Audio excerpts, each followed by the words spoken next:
body of work mo.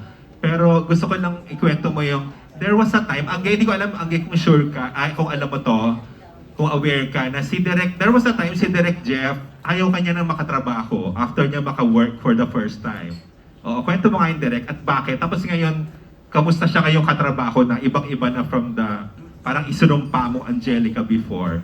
May time kasi, every time tinatanong ako kung sinong artistang ayoko na makatrabaho, si Angelica ang isa sa mga pangalan ng binabanggit ko. Kasi I worked with her sa Malaala, Mokaya. Pero that was a time na sabi nga niya, maldita pa siya. So, but after working with her sa Playhouse at saka dito sa film na ito, siya na ang favorite actress ko. Wow! Big word! Favorite actress! Sandali, bigyan mo kami ng konting context, Direk. Bakit mo siya ayaw na maka-work doon? Anong klase ba siya nung artista nung panahon na yun? Naglalagari siya noon eh. Tapos, okay lang ba sabihin ko?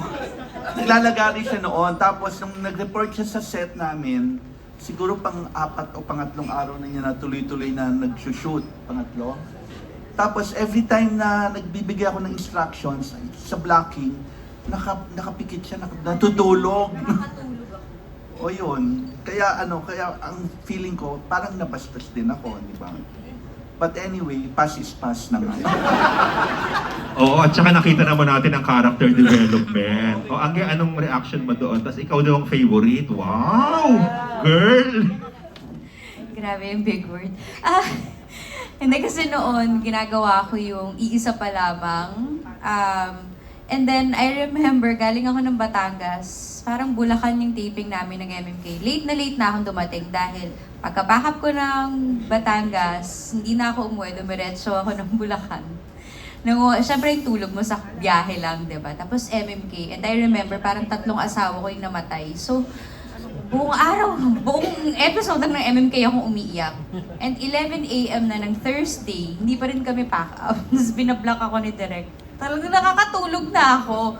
Like, wala na, tumawid na yung kaluluwa ko sa kabilang dimension. Parang hindi naman, yan yung may sinasabi ko kanina, di ba? Na may mga nagagawa kang hindi ka proud.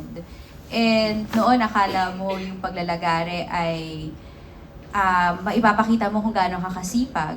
Pero yun pala, nakakabastos ka na ng mga katrabaho mo. So, at least ngayon may Eddie Garcia bill na tayo. Napoprotektahan na mga ganong chances para hindi na tayo makabastos ng mga katrabaho natin dahil sa puyat.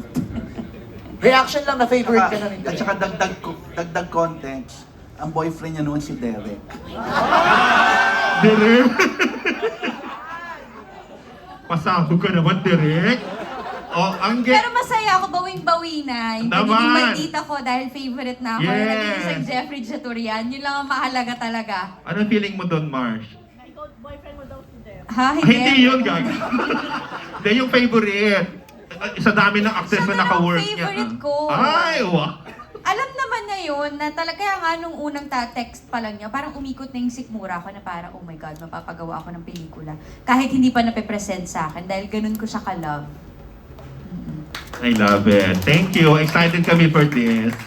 Congrats. Thank you, Alan D. Okay, we proceed now.